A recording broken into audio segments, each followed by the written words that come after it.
बात करते हैं आईपीएल 2025 से जुड़ी हुई बड़ी खबर की। लखनऊ सुपर जायंट्स के कप्तान बन गए हैं ऋषभ पंत। टीम मैनेजमेंट ने ऋषभ को कप्तानी सौंप दी है। मैनेजमेंट ने पंत को 27 करोड़ रुपए में खरीदा है। एलएसजी लखनऊ सुपर जायंट्स, जिसमें ऋषभ पंत अब बतौर कप्तान अपनी पारी निभाएंगे। भारतीय क्रिकेट टीम के एक जाने पहचाने चेहरे मैच को पलट देने का मादा रखते हैं और कभी भी किसी भी वक्त अपनी बल्लेबाजी से और विकेट के पीछे मौजूद होकर बनाई जा रही नीतियों और रणनीतियों से खेल का पासा पलटने की क्षमता रखते हैं। शायद उनके आने के बाद इस बात के तभी कयास लगने लगे थे कि उन्हें बड़ी जिम्मेदारी दी जाएगी। मनोज जोशी स्पोर्ट्स सेंटर मेरे साथ इस वक्त जुड़ गए हैं। मनोज जी, ऋषभ पंत अब क्या लखनऊ सुपर जायंट्स में बतौर कप्तान पारी निभाते हुए सामने आएंगे? क्योंकि हम बड़ी खबर बता चुके हैं, इस पर विस्तार आप दीजिएगा और कितनी उम्मीदें हैं एलएसजी को ऋषभ पंत से? आईपीएल के इतिहास के सबसे महंगे खिलाड़ी, जैसा आपने अभी अमाउंट बताया 27 करोड़ रुपए, और इतने आज तक कभी किसी को मिले नहीं लगते हैं सर इसमें? सोचना पड़ेगा जी। और इसके अलावा जो है 27 करोड़ के सबसे महंगे खिलाड़ी। और दूसरी बात यह है कि ये दिल्ली कैपिटल से आए हैं और वहां भी एक कप्तान थे। 3 सीजन इन्होंने कप्तानी की, 2020, 2021, 2022 और 2024, और जिसमें 2021 में क्योंकि ये श्रेयस अय्यर की जगह पर कप्तान बने थे और तब इनकी टीम जो है नॉकआउट में यानी प्लेऑफ में पहुंची थी, और उसके बाद से प्लेऑफ में तो नहीं पहुंच पाई। लेकिन ऋषभ पंत का जो बल्ला था वो गर्जा पिछली बार 2024 में जब 155 के स्ट्राइक रेट से खेले और उन्होंने तमाम आलोचकों का मुंह बंद कर दिया जो ये कहा करते थे कि T20 क्रिकेट जो है इनके बस की बात नहीं है, ये टेस्ट क्रिकेट का बहुत अच्छा प्लेयर है। लेकिन इनका एवरेज भी अच्छा रहा, इनका स्ट्राइक रेट भी अच्छा रहा, इन्होंने अपने विकेट के महत्व को भी समझा, और अब इनकी जो नई चुनौती है वो है लखनऊ सुपर जायंट्स, जहां इनको कप्तान संजीव गोयनका जो ओनर हैं उन्होंने इसकी घोषणा की है ऋषभ पंत की। तो दिल्ली का कप्तान होने के नाते और दिल्ली का एक महत्वपूर्ण प्लेयर होने के नाते आईपीएल में ऋषभ कम से कम दिल्ली पर भारी पड़ सकते हैं, या ये टैक्टिक्स समझ चुके होंगे, या फिर जो उन्होंने मेहनत दिल्ली में की उसको भुनाएगा अब लखनऊ?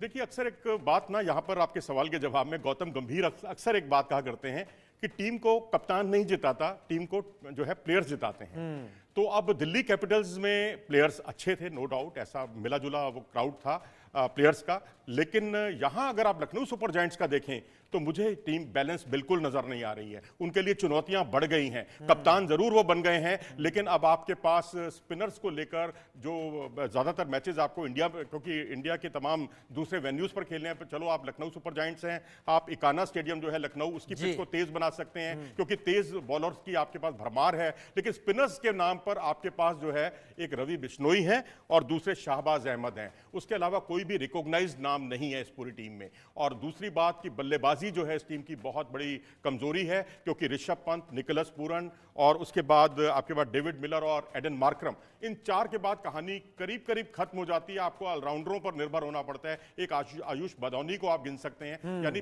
4 या 5 बल्लेबाजों के अलावा कोई भरोसे का बल्लेबाज टीम में नहीं है।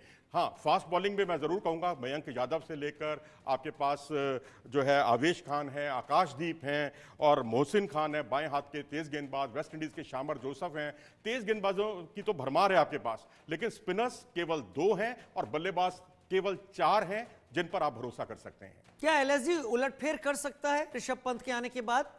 देखिए जी, कॉन्फिडेंस तो बढ़ेगा टीम का, क्योंकि ऋषभ पंत अब टीम में जुड़े हैं एक नई ताकत के साथ, नई उमंग के साथ। लेकिन ऋषभ पंत का भी अगर आप ओवरऑल आईपीएल का या T20 का करियर देखते हैं तो 2024 को यदि आप अपवाद स्वरूप लें तो बाकी इनका प्रदर्शन कोई बहुत ऐसा आला दर्जे का नहीं रहा है। भारतीय टीम में बेशक इनको चुना गया है चैंपियंस ट्रॉफी के लिए वनडे क्रिकेट में, लेकिन व्हाइट बॉल क्रिकेट में ओवरऑल अगर आप देखें तो इनका ईशान किशन से हल्का परफॉर्मेंस है, इनका संजू सैमसन से हल्का परफॉर्मेंस है।